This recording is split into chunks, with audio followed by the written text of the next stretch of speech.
Mayam gi oina khwaidagi ina khulle hairiba country America da Indian workers kaya ama tongan ba company singda thabak torag leiri. America da maming leiraba company kaya amada Indian lak kaya amana thabak torag leiriba asi America gi government na piba H1-B visa hairiba sigi makhadani. America gi company singna India gi workers sing asibu makhoina wairaga sahi khudingi oina H1-B hairiba visa sigi through the American government da sahi khudingi oina paisa mayam ama thiribani. Adubu haujikti US ki President Donald Trump na hairiba sigi matang sida big announcement ama lauthokre. President Trump na lauthokhibada America gi tongan ba company sing asida foreign workers kaya ama thabak tawraga leiriba asi H1-B gi visa sigi makhada makhoina sahi khudingi thiriba phi gi mamal asi hengatlani hana lauthokhi. Tasengmadi American government na H1-B hariba visa asi atopa leibak singdagi laktuna America da thabak tawraga leijage hariba workers khudimakta pibanate masi akhanaba skill workers singda pibani. India gumba leibak tagi lakpa tungan ba sector singda skill leiraba workers singda akhanana American government na pibani. Masi maru oina America da leiriba technology natragana IT company singda thabak tawriba foreign workers singidamaktani. Panba yabadi America da leiriba company mayam asina foreign gi workers sing hire tawraga hairiba workers sing adugi damakta company aduna US ki government da sahi khudingi oina fee thiribani. Hairiba fee asi company adugi matung inna amaga manade. Masi saurakna worker amagi fee asi US $2,000 dagina US $5,000 fawba oi. Masida company na thiriba fee asi sangchetta paragadi apikpa amount di oi. Adubu masigi matang asida handaktai inaw na President Trump na lauthokhiba aduda hana sahi amada US ki $2,000 dagina $5,000 fawba oiramba adu masidagi hengatlaga sahi amada US $100,000 oina oiragani haina Trump na lauthokhiba sini. Masi India gi rupee da paragadi saurakna 83 lakh muk oigani. Hauzik aikoina khangle madudi hana lauramba phi gi chang aduga handakte inaw President Trump na lauthokhiba siga sathi na khenare haibasi aikoina ure. Masi 20 to 50 times book ki chang asi hengatle haibani. Asumna inaw President Trump na lauthokhiba sina maram oiraga America da thabak tawraga leiriba foreign workers sing maru oina Chinese Indian singda sound masigi saitheng asi fanglagani. Masigi khongthang asigi matung tarakpada America gi tungan ba company kaya mana khudong chadaba sing mayok nagadori masi maru oina makhoina foreign gi workers sing asi hire toba matamda yamna expensive oibana maram oyaga makhoina foreign gi workers sing asi hire tawgadra natragana American workers sing asina thabak asi tawhangadra haibasigi matangda samamnaba haibadu pokadori. Masida company sing di loss oibasi yadabanina makhoina foreign workers sing asigi mahutta American workers sing asina mahut sinkhiba taragadi masigi matung tarakpada leibak asida leiriba haibadi maru oina Indian tech professional kaya amadi makhoigi job tagi manglagani America asi thadoklaga maramdam leibak ta halakpa tabani. Hairiba masigi rule asi September gi tang 12 dagi satnaba hauragani haina lauthokhi. Masida paliba H1-B hairiba visa asi karamba makhalgi visa no masi kamdabu yatno haibasigi matangda khara kupthana nainaminasi. H1-B hariba visa asi America da tongan ba leibak singdagi lakpa workers singna thabak tawnabagi damakta government asina fiba temporary special oiba visa makhalamani. Masigi visa makhalasi karamba workers singda pi haiba taragadi atopa leibak singdagi lakpa haibadi technology da engineering da medicine da natragana science da knowledge leiraba specialized oiraba skill oiba workers singda fivani. Karigumba atopa leibak singdagi America da laktuna thabak tawjage haina khanba taragadi miwai adu mamangda pankhiba hiram sing adugi matangda experience leiraba natragana drigi pairaba misak aduna hariba makhalgi visa asibu apply tawba yagani. Visa asi sahi ahum phawbadang valid oi masigi matungda makhatana atopa sahi ahum gi damakta renew tawba yai. Visa asi pairaga Indian professional kaya ama America gi tech sector da software engineer oina thabak tawraga leiri. Sahi khudingi oina America government na skill foreign worker gi damakta hairiba H1-B visa asi makhoina akaknaba changda approve tawi. Panba yabadi America government na hairiba H1-B visa asi approve tawba matamda apunba foreign worker singi manungda 71% di Indian singna oi ꯑꯅꯤꯁꯨꯕ ꯑꯁꯤꯗꯅ ꯆꯥꯏꯅꯤꯁꯁꯤꯡꯅ ꯑꯣꯏ, ꯑꯗꯨꯕꯨ ꯆꯥꯏꯅꯤꯁꯀ ꯏꯟꯗꯤꯌꯥꯟꯒ ꯌꯦꯡꯅꯕꯗ ꯏꯟꯗꯤꯌꯥꯅ ꯌꯥꯝꯅ ꯍꯦꯜꯂꯤ꯫ ꯃꯁꯤꯅ ꯍꯥꯏꯅꯤꯡꯂꯤꯕꯗꯨꯗꯤ ꯑꯃꯦꯔꯤꯀꯥꯒꯤ ꯇꯣꯉꯥꯟ-ꯇꯣꯉꯥꯟꯕ ꯀꯝꯄꯦꯅꯤꯁꯤꯡꯗ ꯊꯕꯛ ꯇꯧꯔꯒ ꯂꯩꯔꯤꯕ ꯐꯣꯔꯦꯟ ꯋꯥꯔꯀꯔꯁꯤꯡ ꯑꯁꯤ ꯏꯟꯗꯤꯌꯥꯅ ꯃꯁꯤꯡ ꯍꯦꯜꯂꯤ ꯍꯥꯏꯕꯅꯤ꯫ H1-B ꯍꯥꯏꯔꯤꯕ ꯚꯤꯁꯥ ꯑꯁꯤ ꯀꯔꯤ ꯃꯔꯝꯒꯤꯗꯃꯛꯇ ꯃꯊꯧ ꯇꯥꯔꯤꯕꯅꯣ ꯑꯃꯗꯤ ꯃꯁꯤꯒꯤ ꯀꯥꯟꯅꯕ ꯀꯔꯤꯅꯣ ꯍꯥꯏꯕ ꯇꯥꯔꯒꯗꯤ ꯑꯃꯦꯔꯤꯀꯥꯒꯤ ꯀꯝꯄꯦꯅꯤꯁꯤꯡ ꯑꯗꯨꯅ ꯁ꯭ꯀꯤꯜ ꯋꯥꯔꯀꯔꯁꯤꯡ ꯗꯔꯀꯥꯔ ꯑꯣꯏ꯫ ꯃꯁꯤꯅ ꯃꯔꯝ ꯑꯣꯏꯔꯒ ꯍꯥꯏꯔꯤꯕ ꯀꯝꯄꯦꯅꯤꯁꯤꯡ ꯑꯗꯨꯅ ꯑꯇꯣꯞꯄ ꯂꯩꯕꯥꯛꯁꯤꯡꯗꯒꯤ ꯁ꯭ꯀꯤꯜ ꯋꯥꯔꯀꯔꯁꯤꯡ ꯃꯈꯣꯏꯅ ꯍꯥꯌꯔ ꯇꯧꯏ꯫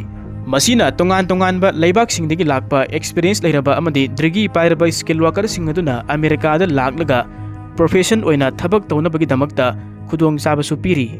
ꯍꯧꯖꯤꯛ ꯑꯃꯨꯛ ꯂꯥꯛꯆꯅꯤꯡꯕꯗꯤ ꯀꯔꯤ ꯃꯔꯝꯒꯤꯗꯃꯛꯇ ꯄ꯭ꯔꯦꯁꯤꯗꯦꯟꯠ ꯇ꯭ꯔꯝꯞꯅ H1-B ꯚꯤꯁꯥꯒꯤ ꯐꯤ ꯑꯁꯤ ꯏꯟꯀ꯭ꯔꯤꯖ ꯇꯧꯈꯤꯕꯅꯣ? ꯃꯁꯤ ꯀꯔꯤ ꯃꯔꯝꯒꯤꯗꯃꯛꯇ ꯃꯍꯥꯛꯅ ꯂꯥꯎꯊꯣꯛꯈꯤꯕꯅꯣ? ꯃꯁꯤꯒꯤ ꯃꯔꯨꯝꯗ ꯀꯔꯤ ꯂꯩꯕꯅꯣ ꯍꯥꯏꯕꯗꯨꯁꯨ ꯑꯃꯨꯛ ꯌꯦꯡꯁꯤ꯫ ꯃꯁꯤꯒꯤ ꯃꯇꯥꯡꯁꯤꯗ ꯄ꯭ꯔꯦꯁꯤꯗꯦꯟꯠ ꯇ꯭ꯔꯝꯞꯅ ꯍꯥꯏꯔꯤꯕꯅ H1-Bꯒꯤ ꯚꯤꯁꯥꯒꯤ ꯄ꯭ꯔꯣꯒ꯭ꯔꯥꯝ ꯑꯁꯤ ꯃꯤꯁꯌꯨꯖ ꯇꯧꯔꯦ ꯍꯥꯏꯅ ꯃꯔꯥꯜ ꯁꯤꯔꯤ꯫ ꯑꯃꯦꯔꯤꯀꯥꯗ ꯂꯩꯔꯤꯕ ꯀꯝꯄꯦꯅꯤꯁꯤꯡ ꯑꯁꯤꯅ ꯑꯃꯦꯔꯤꯀꯥꯟ ꯋꯥꯔꯀꯔꯁꯤꯡ ꯑꯁꯤꯒꯤ ꯃꯍꯨꯠꯇ ꯑꯇꯣꯞꯄ ꯂꯩꯕꯥꯛꯁꯤꯡꯗꯒꯤ ꯂꯥꯛꯄ ꯐꯣꯔꯦꯟ ꯋꯥꯔꯀꯔꯁꯤꯡ ꯑꯁꯤꯕꯨ ꯀꯝꯄꯦꯅꯤꯅ ꯁꯦꯟꯗꯣꯡꯒꯤ ꯈꯜꯂꯒ ꯃꯃꯜ ꯍꯣꯡꯅ ꯍꯥꯌꯔ ꯇꯧꯏ ꯍꯥꯏꯅ ꯃꯔꯥꯜ ꯁꯤꯔꯤꯕ ꯑꯁꯤꯅꯤ꯫ ꯑꯗꯨꯒ ꯀꯔꯤꯒꯨꯝꯕ ꯃꯇꯝꯗ H1-Bꯒꯤ ꯚꯤꯁꯥ ꯑꯁꯤꯗ ꯐ꯭ꯔꯣꯗ ꯇꯧꯕ ꯀꯦꯁ ꯈꯔꯁꯨ ꯊꯦꯡꯅꯩ ꯍꯥꯏꯔꯤ꯫ ꯃꯁꯤꯗꯁꯨ ꯅꯠꯇꯅ ꯑꯇꯣꯞꯄ ꯈꯔ ꯑꯃꯅ ꯏꯂꯤꯒꯦꯜ ꯑꯦꯛꯇꯤꯚꯤꯇꯤꯁ ꯀꯌꯥ ꯑꯃ ꯆꯠꯊꯩ ꯍꯥꯏꯅꯁꯨ ꯄ꯭ꯔꯦꯁꯤꯗꯦꯟꯠ ꯇ꯭ꯔꯝꯞꯅ ꯃꯔꯥꯜ ꯁꯤꯔꯤ꯫ ꯃꯁꯤꯒꯤ ꯃꯇꯥꯡ ꯑꯁꯤꯗ ꯄ꯭ꯔꯦꯁꯤꯗꯦꯟꯠ ꯇ꯭ꯔꯝꯞꯅ ꯇꯁꯦꯡꯅ ꯄꯥꯝꯂꯤꯕ ꯑꯗꯨꯗꯤ ꯀꯔꯤꯒꯨꯝꯕ ꯀꯝꯄꯦꯅꯤ ꯑꯃꯅ ꯐꯣꯔꯦꯟ ꯋꯥꯔꯀꯔꯁꯤꯡ ꯑꯁꯤ ꯍꯥꯌꯔ ꯇꯧꯗ꯭ꯔꯤꯉꯩꯗ ꯃꯁꯤꯒꯤ ꯃꯃꯥꯡꯗ ꯀꯔꯤ ꯇꯧꯒꯗꯕꯅꯣ ꯍꯥꯏꯕꯗꯨꯒꯤ ꯃꯇꯥꯡꯗ ꯋꯥꯈꯜ ꯃꯨꯟꯅ ꯈꯟꯊꯅꯕꯒꯤꯗꯃꯛꯇ ꯑꯃꯁꯨꯡ ꯃꯁꯤ ꯃꯔꯨꯑꯣꯏꯅ ꯐꯣꯔꯦꯟꯒꯤ ꯋꯥꯔꯀꯔꯁꯤꯡ ꯑꯁꯤꯒꯤ ꯃꯍꯨꯠꯇ ꯑꯃꯦꯔꯤꯀꯥꯟ ꯋꯥꯔꯀꯔꯁꯤꯡ ꯑꯁꯤꯅ ꯃꯍꯨꯠ ꯁꯤꯟꯅꯕꯒꯤꯗꯃꯛꯇ ꯄꯥꯏꯈꯠꯂꯛꯄ ꯈꯣꯡꯊꯥꯡ ꯑꯃꯁꯨꯅꯤ꯫ ꯃꯁꯤꯒꯤ ꯅꯨꯡꯒꯤ ꯑꯣꯏꯕ ꯑꯥꯏꯗꯤꯌꯥꯗ H1-B ꯚꯤꯁꯥ ꯐꯤ ꯑꯁꯤ ꯍꯥꯟꯅ ꯆꯍꯤ ꯑꯃꯗ $2,000ꯗꯒꯤꯅ $5,000 ꯐꯥꯎꯕ ꯑꯣꯏꯔꯝꯕ ꯑꯗꯨ ꯍꯧꯖꯤꯛꯅ $100,000 ꯑꯣꯏꯔꯛꯄ ꯑꯁꯤꯅ ꯃꯔꯝ ꯑꯣꯏꯔꯒ US ꯇ ꯂꯩꯔꯤꯕ ꯀꯝꯄꯦꯅꯤꯁꯤꯡ ꯑꯁꯤꯅ ꯐꯣꯔꯦꯟꯒꯤ ꯁ꯭ꯀꯤꯜ ꯋꯥꯔꯀꯔꯁꯤꯡ ꯑꯁꯤ ꯍꯥꯌꯔ ꯇꯧꯕ ꯃꯇꯝꯗ ꯌꯥꯝꯅ ꯑꯦꯛꯁꯄꯦꯟꯁꯤꯚ ꯑꯣꯏꯕꯒꯤ ꯃꯈꯣꯏꯗ ꯄ꯭ꯔꯣꯕ꯭ꯂꯦꯝ ꯑꯃ ꯆꯥꯎꯅ ꯃꯥꯌꯣꯛꯅꯔꯒꯅꯤ꯫ ꯑꯁꯨꯝꯅ US ꯇ ꯂꯩꯔꯤꯕ ꯀꯝꯄꯦꯅꯤꯁꯤꯡ ꯑꯁꯤꯅ ꯐꯣꯔꯦꯟ ꯁ꯭ꯀꯤꯜ ꯋꯥꯔꯀꯔꯁꯤꯡ ꯑꯁꯤ ꯍꯥꯌꯔ ꯇꯧꯕꯗ ꯃꯈꯣꯏꯗ ꯆꯥꯎꯅ ꯄꯣꯠꯂꯨꯝ ꯑꯃ ꯄꯨꯔꯛꯄꯁꯤꯅ ꯃꯔꯝ ꯑꯣꯏꯔꯒ ꯐꯣꯔꯦꯟ ꯋꯥꯔꯀꯔꯁꯤꯡ ꯑꯁꯤ ꯍꯥꯌꯔ ꯇꯧꯕꯒꯤ ꯃꯍꯨꯠꯇ ꯑꯃꯦꯔꯤꯀꯥꯟ ꯋꯥꯔꯀꯔꯁꯤꯡ ꯑꯣꯏꯅ ꯍꯥꯌꯔ ꯇꯧꯔꯛꯄ ꯌꯥꯕꯒꯤ ꯂꯝꯕꯤꯗ ꯂꯥꯛꯄ ꯑꯁꯤꯅꯤ꯫ ꯃꯁꯤꯅ ꯍꯥꯏꯅꯤꯡꯂꯤꯕꯗꯨꯗꯤ ꯀꯝꯄꯦꯅꯤꯁꯤꯡ ꯑꯁꯤꯅ ꯁꯦꯟꯗꯣꯡꯒꯤ ꯈꯜꯂꯒ ꯑꯃꯗꯤ ꯄꯩꯁꯥ ꯁꯦꯚ ꯇꯧꯅꯕꯒꯤꯗꯃꯛꯇ ꯃꯈꯣꯏꯅ ꯐꯣꯔꯦꯟ ꯁ꯭ꯀꯤꯜ ꯋꯥꯔꯀꯔꯁꯤꯡ ꯑꯁꯤ ꯃꯃꯜ ꯍꯣꯡꯅ ꯍꯥꯌꯔ ꯇꯧꯔꯝꯕ ꯑꯗꯨ ꯇꯣꯛꯊꯣꯛꯂꯒ ꯑꯃꯦꯔꯤꯀꯥꯟ ꯋꯥꯔꯀꯔꯁꯤꯡ ꯑꯁꯤꯕꯨ ꯍꯥꯌꯔ ꯇꯧꯔꯛꯀꯅꯤ꯫ ꯃꯔꯝ ꯑꯁꯤꯅ ꯑꯃꯦꯔꯤꯀꯥꯟ ꯋꯥꯔꯀꯔꯁꯤꯡ ꯑꯁꯤꯕꯨ ꯄ꯭ꯔꯣꯇꯦꯛ ꯇꯧꯔꯒ ꯊꯝꯒꯅꯤ ꯍꯥꯏꯕꯁꯤꯅꯤ꯫ ꯅꯥꯀꯜ ꯑꯃꯔꯣꯝꯗ ꯑꯁꯨꯝꯅꯁꯨ ꯌꯦꯡꯕ ꯌꯥꯏ ꯃꯗꯨꯗꯤ ꯂꯩꯔꯤꯕ ꯀꯝꯄꯦꯅꯤꯁꯤꯡ ꯑꯁꯤꯅ ꯃꯈꯥ ꯇꯥꯅ ꯐꯣꯔꯦꯟ ꯋꯥꯔꯀꯔꯁꯤꯡ ꯑꯁꯤ ꯑꯗꯨꯃꯛ ꯍꯥꯌꯔ ꯇꯧꯕ ꯇꯥꯔꯒꯗꯤ ꯋꯥꯔꯀꯔ ꯑꯃꯒꯤ ꯆꯍꯤ ꯑꯃꯒꯤ ꯐꯤ ꯑꯁꯤ $100,000 ꯑꯁꯤ ꯄꯤꯕ ꯇꯥꯔꯒꯗꯤ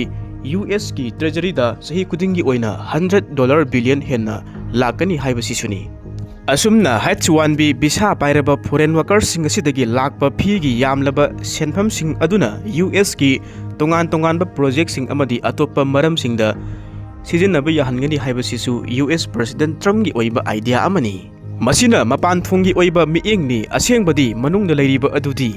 ꯑꯃꯦꯔꯤꯀꯥꯟ ꯋꯥꯔꯀꯔꯁꯤꯡ ꯑꯁꯤꯅ ꯐꯣꯔꯦꯟ ꯋꯥꯔꯀꯔꯁꯤꯡ ꯑꯁꯤꯒꯤ ꯃꯍꯨꯠ ꯁꯤꯟꯕ ꯑꯗꯨꯅꯤ꯫ ꯃꯁꯤꯒꯤ ꯈꯣꯡꯊꯥꯡ ꯑꯁꯤꯗ ꯐꯣꯔꯦꯟ ꯋꯥꯔꯀꯔꯁꯤꯡ ꯍꯥꯏꯕ ꯇꯥꯔꯒꯁꯨ ꯑꯃꯦꯔꯤꯀꯥꯗ ꯃꯁꯤꯡ ꯈ꯭ꯋꯥꯏꯗꯒꯤ ꯌꯥꯝꯅ ꯊꯕꯛ ꯇꯧꯔꯒ ꯂꯩꯔꯤꯕ ꯑꯁꯤ ꯏꯟꯗꯤꯌꯥ ꯃꯆꯥ ꯉꯥꯛꯇꯅꯤ꯫ ꯃꯁꯤꯗ ꯆꯥꯎꯅ ꯏꯝꯄꯦꯛ ꯂꯥꯛꯀꯗꯧꯔꯤꯕ ꯑꯁꯤ ꯏꯟꯗꯤꯌꯟꯁꯤꯡꯗꯅꯤ꯫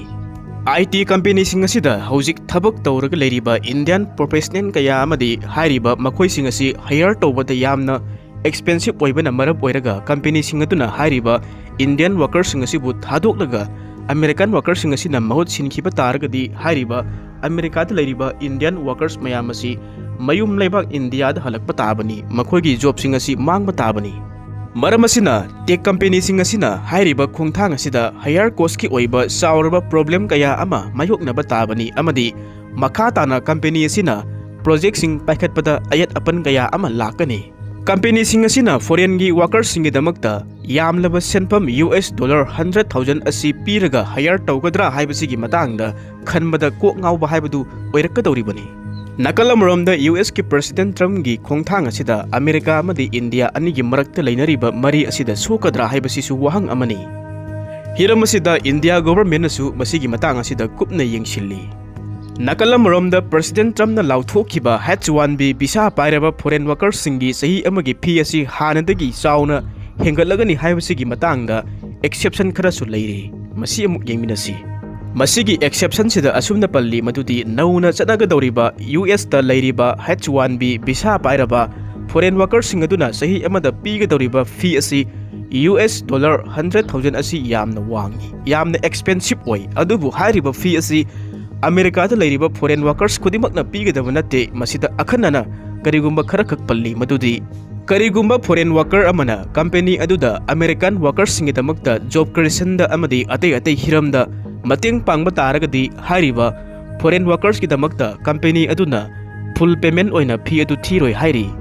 ꯃꯁꯤꯒꯤ ꯑꯣꯏꯕ ꯈꯨꯗꯝ ꯑꯃꯇꯪ ꯂꯧꯈꯠꯂꯕꯗ ꯀꯔꯤꯒꯨꯝꯕ ꯑꯃꯦꯔꯤꯀꯥꯒꯤ ꯀꯝꯄꯦꯅꯤ ꯑꯃꯅ ꯏꯟꯗꯤꯌꯥꯗꯒꯤ ꯁ꯭ꯀꯤꯜ ꯋꯥꯔꯀꯔ ꯑꯃ ꯍꯥꯌꯔ ꯇꯧꯔꯦ ꯍꯥꯏꯅ ꯈꯜꯂꯁꯤ꯫ ꯍꯥꯏꯔꯤꯕ ꯁ꯭ꯀꯤꯜ ꯋꯥꯔꯀꯔ ꯑꯗꯨꯅ ꯀꯝꯄꯦꯅꯤ ꯑꯗꯨꯒꯤꯗꯃꯛꯇ ꯑꯅꯧꯕ ꯄ꯭ꯔꯗꯛ ꯑꯃ ꯗꯤꯕꯦꯂꯞ ꯇꯧꯔꯕ ꯅꯠꯇ꯭ꯔꯒꯅ ꯀꯝꯄꯦꯅꯤ ꯑꯗꯨꯒꯤꯗꯃꯛꯇ ꯑꯅꯧꯕ ꯕꯤꯖꯤꯅꯦꯁ ꯑꯃ ꯁ꯭ꯇꯥꯔꯠ ꯇꯧꯕ ꯇꯥꯔꯒꯗꯤ ꯃꯗꯨꯅ ꯃꯔꯝ ꯑꯣꯏꯔꯒ ꯑꯃꯦꯔꯤꯀꯥꯟ ꯋꯥꯔꯀꯔꯁ ꯀꯌꯥ ꯑꯃꯒꯤ ꯖꯣꯕ ꯀ꯭रिꯌꯦꯠ ꯇꯧꯕ ꯉꯝꯃꯤ꯫ ꯃꯁꯤꯅ ꯑꯃꯦꯔꯤꯀꯥꯟ ꯋꯥꯔꯀꯔꯁꯤꯡꯗ ꯀꯥꯟꯅꯕ ꯄꯤꯕꯅ ꯃꯔꯝ ꯑꯣꯏꯔꯒ ꯍꯥꯏꯔꯤꯕ ꯁ꯭ꯀꯤꯜ ꯋꯥꯔꯀꯔ ꯑꯗꯨꯒꯤꯗꯃꯛꯇ ꯀꯝꯄꯦꯅꯤ ꯑꯗꯨꯅ ꯌꯥꯝꯂꯕ ꯁꯦꯟꯐꯝ $100,000ꯒꯤ ꯐꯤ ꯑꯁꯤ ꯐꯨꯜ ꯄꯦꯃꯦꯟ ꯊꯤꯔꯣꯏ ꯍꯥꯏꯕꯅꯤ꯫ ꯃꯁꯤ ꯇꯁꯦꯡꯅ ꯍꯥꯏꯕ ꯇꯥꯔꯒꯗꯤ ꯄ꯭ꯔꯦꯁꯤꯗꯦꯟꯠ ꯇ꯭ꯔꯝꯞꯀꯤ ꯈꯣꯡꯊꯥꯡ ꯑꯁꯤꯗꯤ ꯑꯃꯦꯔꯤꯀꯥꯗ ꯂꯩꯔꯤꯕ ꯐꯣꯔꯦꯟ ꯋꯥꯔꯀꯔꯁꯤꯡ ꯍꯥꯏꯕꯗꯤ ꯃꯔꯨꯑꯣꯏꯅ ꯏꯟꯗꯤꯌꯟꯁꯤꯡ ꯑꯁꯤ ꯑꯃꯦꯔꯤꯀꯥ ꯑꯁꯤꯕꯨ ꯊꯥꯗꯣꯛꯂꯒ ꯆꯠꯈꯤꯅꯕ ꯑꯃꯦꯔꯤꯀꯥꯟ ꯋꯥꯔꯀꯔꯁꯤꯡ ꯑꯁꯤꯅ ꯃꯍꯨꯠ ꯁꯤꯜꯍꯧꯅꯕꯒꯤꯗꯃꯛꯇ ꯄꯥꯏꯈꯠꯂꯛꯄ ꯈꯣꯡꯊꯥꯡ ꯑꯃꯅꯤ꯫ ꯃꯁꯤꯒꯤ ꯃꯇꯨꯡ ꯇꯥꯔꯛꯄꯗ ꯀꯔꯤ ꯈꯣꯡꯊꯥꯡꯁꯤꯡ ꯄꯥꯏꯈꯠꯂꯛꯄꯒꯦ ꯍꯥꯏꯕꯗꯨꯁꯨ ꯑꯃꯨꯛ ꯌꯦꯡꯃꯤꯟꯅꯁꯤ꯫